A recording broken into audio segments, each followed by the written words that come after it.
രക്തധമനികൾക്ക് മാത്രമായിട്ട് പ്രായം കൂടുന്ന ഒരു സാഹചര്യമുണ്ടോ? പലർക്കും ഇതിനെക്കുറിച്ച് അറിയില്ല. നമ്മുടെ ശരീരത്തിന് പ്രായം കൂടുന്നതിനേക്കാളും വേഗത്തിൽ ചില ആളുകളുടെ രക്തധമനികൾ പ്രായം കൂടുന്നുണ്ട്. ഇതിന്റെ പേരാണ് ആർട്ടീരിയോസ്ക്ലെറോസിസ് എന്ന് വെച്ചാൽ രക്തധമനികളുടെ ഇലാസ്റ്റികത നഷ്ടപ്പെടുന്ന അവസ്ഥ. രക്തധമനികളിൽ ബ്ലോക്ക് വരുന്ന അഥീറോസ്ക്ലിറോസിസ് അല്ല ഈ അസുഖം, ഇത് ആർട്ടീരിയോസ്ക്ലിറോസിസ് ആണ്. രണ്ടും വ്യത്യസ്തമാണ്. രക്തധമനികൾക്ക് ഇതുപോലെ പെട്ടെന്ന് പ്രായത്തിന്റെ മാറ്റങ്ങൾ സംഭവിക്കുന്നുണ്ടെങ്കിൽ അത് ഹൃദയത്തെയും തലച്ചോറിനെയും കിഡ്നിയെയും കണ്ണിലെ രക്തധമനികളെയും ബാധിക്കാൻ സാധ്യതയുണ്ട്. രക്തധമനികളുടെ പ്രായം എങ്ങനെ നിങ്ങൾക്ക് വീണ്ടെടുക്കാമെന്നും ഇത് എന്തുകൊണ്ട് സംഭവിക്കുന്നു എന്നുള്ളതും ഇതിന്റെ കോംപ്ലിക്കേഷൻസ് എന്താണെന്നുള്ളതും ഇതിന്റെ അപകടങ്ങൾ എന്താണെന്നുള്ളതും ഇന്നത്തെ വീഡിയോയിലൂടെ നമുക്ക് നോക്കാം. ആരോഗ്യമുള്ള ഒരു രക്തക്കുഴൽ എന്ന് പറയുന്നത് വെള്ളം നനയ്ക്കുന്ന ഒരു ഹോസ് പൈപ്പ് പോലെയാണ്. അത് നമുക്ക് വളയ്ക്കാൻ പറ്റും, തിരിക്കാൻ പറ്റും, അതിന് ഇലാസ്റ്റികതയുണ്ട്. വെള്ളം പ്രഷറിൽ പോവുകയാണെങ്കിൽ അത് വികസിക്കും, അത് സങ്കോചിക്കും. എന്നാൽ ആർട്ടീരിയോസ്ക്ലിറോസിസ് വന്ന പ്രായം കൂടിയ രക്തധമനികൾ വളരെ സ്റ്റിഫായിരിക്കും, ഇരുമ്പ് പൈപ്പ് പോലെയാണ്. സാധാരണഗതിയിൽ ഹൃദയം ഇടിക്കുമ്പോൾ ഇടിപ്പിന്റെ ഫോഴ്സിനനുസരിച്ച് രക്തധമനികൾ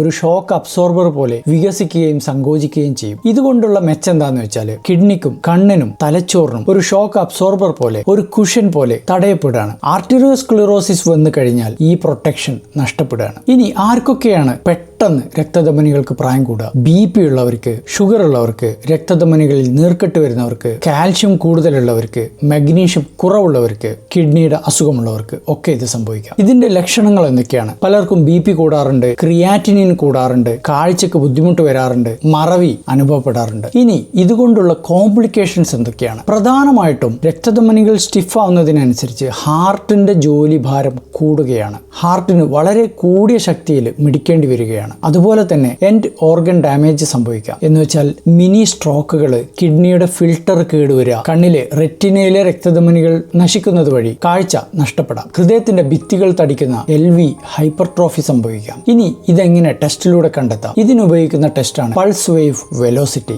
അതുപോലെ തന്നെ ആംഗിൾ ബ്രാക്കിയൽ ഇൻഡെക്സ് തുടങ്ങിയ സിമ്പിൾ ടെസ്റ്റുകൾ. ഇനി ഇത് നമുക്ക് എങ്ങനെ തടയാൻ സാധിക്കും, അതല്ലെങ്കിൽ തിരിച്ചു കൊണ്ടുവരാൻ സാധിക്കും? ഒന്നാമതായിട്ട് എയറോബിക് എക്സർസൈസ് കൂട്ടുക. ദിവസവും 40 മിനിറ്റിലധികം നടക്കുകയോ ഓടുകയോ ചെയ്യുക. രണ്ടാമതായിട്ട് നീർക്കെട്ട് ഉണ്ടാക്കാത്ത ഭക്ഷണ പദാർത്ഥങ്ങൾ കഴിക്കാൻ ശ്രദ്ധിക്കുക. പ്രധാനമായിട്ടും മെഡിറ്ററേനിയൻ ഡയറ്റ് ഇതിന് ഉത്തമമാണ്. മൂന്നാമതായിട്ട് ഉപ്പിന്റെ അളവ് 2 ഗ്രാമിൽ കുറയ്ക്കുക. നാലാമതായിട്ട് ടെൻഷൻ കുറക്കുക, നല്ല ഉറക്കം ഉറപ്പുവരുത്തുക, പുകവലി ഉണ്ടെങ്കിൽ അത് ഉപേക്ഷിക്കുക, വെള്ളം നന്നായിട്ട് കുടിക്കുക, അമിതവണ്ണം കുറക്കുക, BPയും ഷുഗറും കൺട്രോൾ ചെയ്യുക.